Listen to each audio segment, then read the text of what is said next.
So thanks everyone for joining. My name's Eric. I run as of 4 weeks ago, we just started, but I run a marketing innovation consultancy called Rival. So we're all about challenger marketing, but I think when I met Paul, I'm also really interested in kind of challenging the industry, the marketing industry, and how we can do things and think about things differently. So I think, at least for me, there was a bit of a kindred spirit there, and I've been happy to be, in a very small way involved in what you all are doing with MarketingKind. So thank you for having me. Thank you for having us. Thank you for doing this. Thanks for making the time. So today is not about me. Today is about Matthew and the great work that he and the team are doing at Breaking Barriers. So I've known Matthew for a few years now, 4 or 5, something like that, Matthew, but it was actually 2 jobs ago. I was running the London office for an agency called VaynerMedia. And I forget how we got connected, but when I kind of saw what they were up to and saw what they were doing, I really wanted to find a way to play a role in that. And so it didn't quite work out for us to formally engage them at VaynerMedia, but fast forward a little bit, and I ended up getting involved as kind of an advisor and helping to look at how they're evolving their business, how they're going to market, and how they can have more of an impact with what they're doing. So that's been amazing.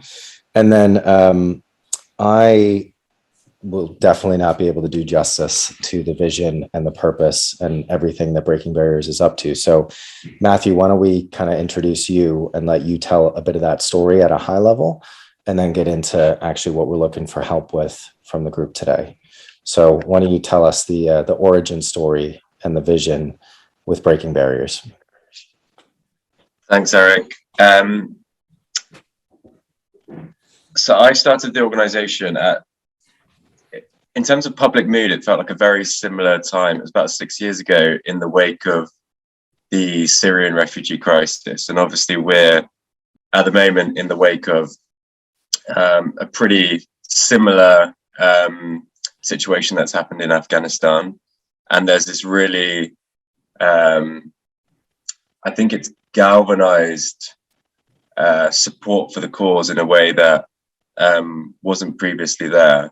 And I'm sure we all saw what happened a couple of days ago in the Channel crossings, and 27 people lost their lives. And there were mothers, pregnant women, children amongst that group of people.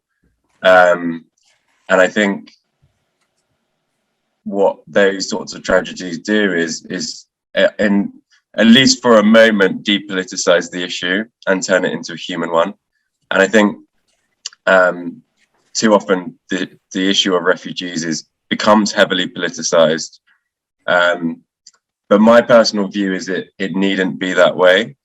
And when I set up the organization, I was looking to create an organization that provided practical support and didn't get involved in the politics, the campaigning, the advocacy, the criticism of various factions of different political parties. It was very much, right, how can we operate within whatever system we have and support refugees in the UK?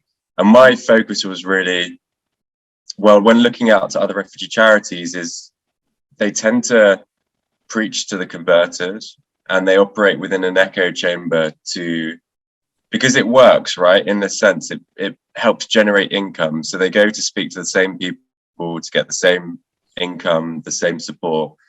But I'm much more interested, if I'm looking at solving the problem or addressing the issue, how can we mainstream this? So I'm not interested in the 10% of the population that are pro what we do, or the 10% population that will scream and shout at us regardless of whatever rational approach we put in front of them. How can we appeal to that middle 80%, the ambivalent individuals, the ignorant individuals, the people like me before I became knowledgeable about it, that can be convinced relatively quickly by being presented human stories, facts, and things like that.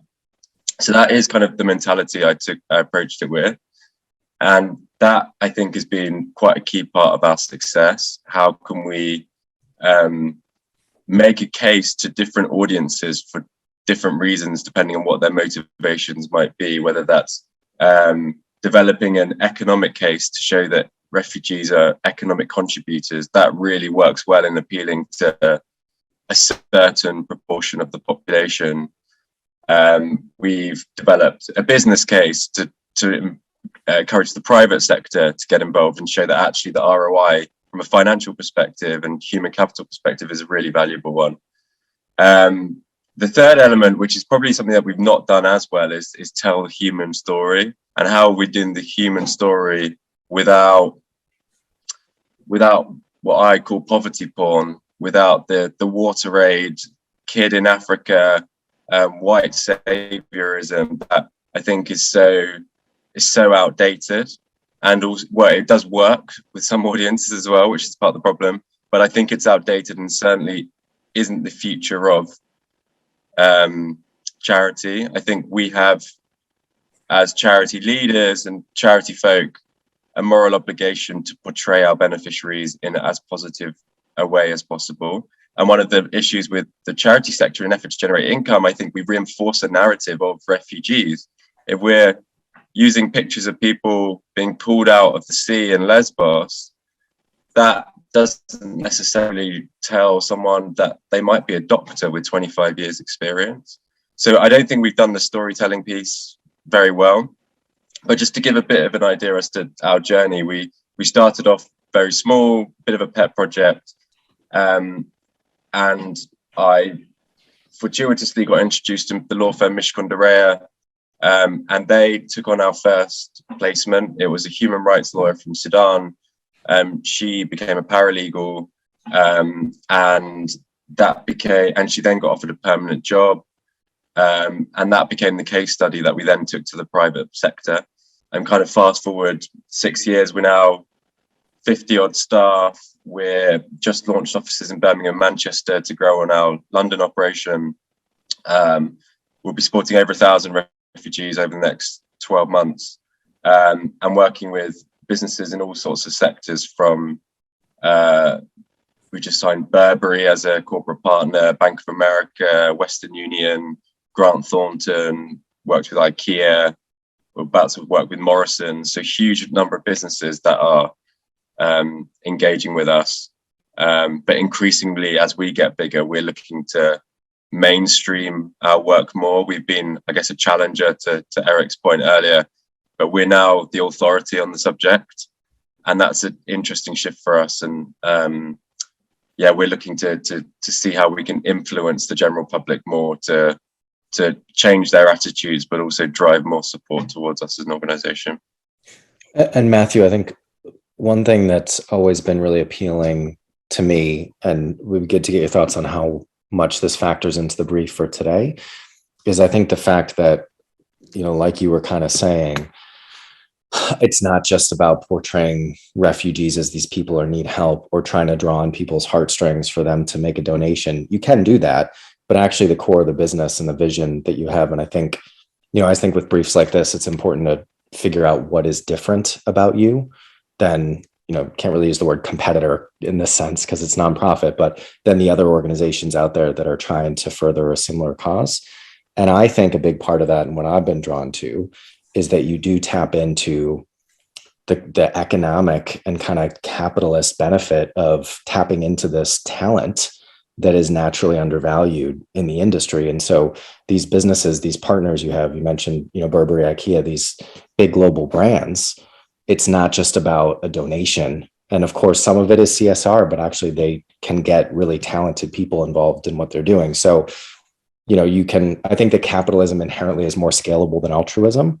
And I think that that's an important thing of what you're doing with the cause. So and even actually the example of the last photography exhibit that you did, it wasn't, like you said, it wasn't showing people getting pulled out of boats.